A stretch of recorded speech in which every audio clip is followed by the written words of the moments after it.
Hey, what's up, everybody? True Boxing here. Thank you for coming back again to get hit with the truth. So, today I want to talk about the news, the boxing news that came out probably about a week ago, maybe a little less. And it was regarding the likely final eliminator for the heavyweight championship to get in line to fight for the heavyweight title between Hrgovic of Croatia, the undefeated, talented heavyweight, against Michael Hunter. The IBF ordered this fight to happen, and Hrgovic is down. Michael Hunter looks like he's on the spot now. He's on the spot to decide if he really wants to fight for a world title very soon. The IBF has given him the opportunity to compete in this final eliminator. And the champion right now is the unified champ, Anthony Joshua, who we know is fighting Tyson Fury next, and likely in the next two fights. So, what does that mean for the winner of this fight once it's been ordered? I believe this fight likely goes down by the middle of the year, May or June, in that area. You're going to have Fury and Joshua decide, who the better man is. Between them, and then after that, to be honest, I don't think we're gonna see, how do I say this? I don't think we're gonna see, the winner of that fight hold on to a major world title, hold on to all four world titles. Obviously, the WBO belt is likely gonna go to, the winner of the Alexander Usyk, Joe Joyce fight, which is supposed to be for the interim heavyweight title, WBO belt. And then, whoever wins that is likely going to be upgraded to full champion, because the winner of the first fight between Fury and Joshua is not going to fight Usyk, most likely, depending on the outcome. I mean, they could.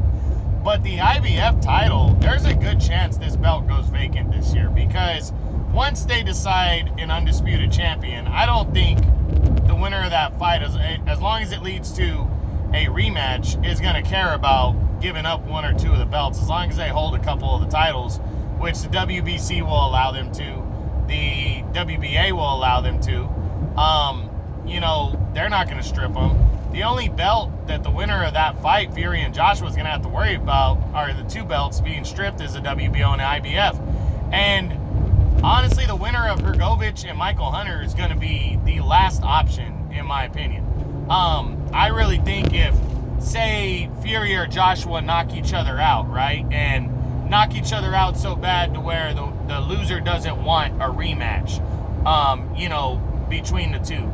If that happens, which is possible, I think the winner would much prefer to fight the winner of Joe Joyce and Alexander Usyk, especially if it's Usyk, because he's undefeated and a good fighter, than to fight, Hrgovic or Michael Hunter. So I think the winner of this fight is going to fight for the vacant IBF title next, or at least knock on the door of Joshua and Fury. So this is a big heavyweight fight right here, because it's going to claim one of those belts, and those champions are going to circle back. The winner of Fury Joshua is going to move on to fight Wilder and Ruiz, all that. We're going to see somebody circle back, and somebody big is going to end up fighting the winner of Hrgovic and Michael Hunter, likely for the vacant title, or once one of these guys becomes champion. So we're going to see how good Hrgovic is in this fight. He hasn't really done much up to this point, but he is talented, and a lot of people want to see him go in against the big dogs to see how good he is. And then Michael Hunter, we're going to see where he's really at.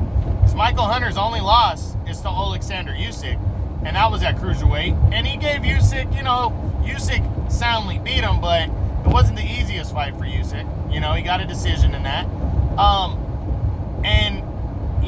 Just in December of 19, on the undercard of Joshua Ruiz too, Michael Hunter fought Alexander Povetkin to a draw, and there's a lot of people that feel that Michael Hunter won that fight. So, Michael Hunter is a very talented, kind of an undersized heavyweight for some of the big guys, but he wants to prove that he's on the level, and he's getting an opportunity, and I hope he takes this opportunity, doesn't pass on it, and goes for a world title at some point, because in reality, like I said, the winner of this fight is going to get a title fight next, most likely. I mean, at very minimum, an interim belt, but the IBF has been pretty solid on, nope, we're ordering, you know, that fighter to fight for the world title next. They usually do not let these guys wait.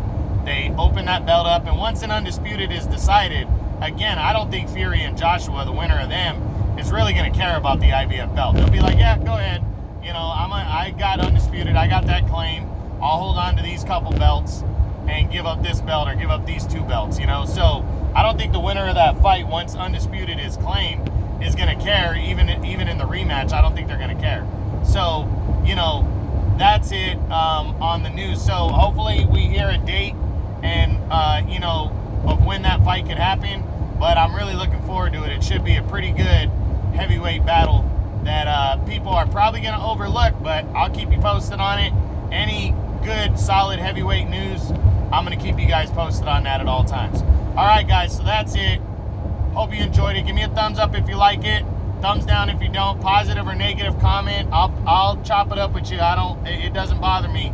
I like to hear the feedback, and if you really like it, subscribe to my channel, you know, so I can feed the information and the facts out there to more people. But that's it. Again, I hope you enjoyed it. True Boxing, you've been hit with the truth.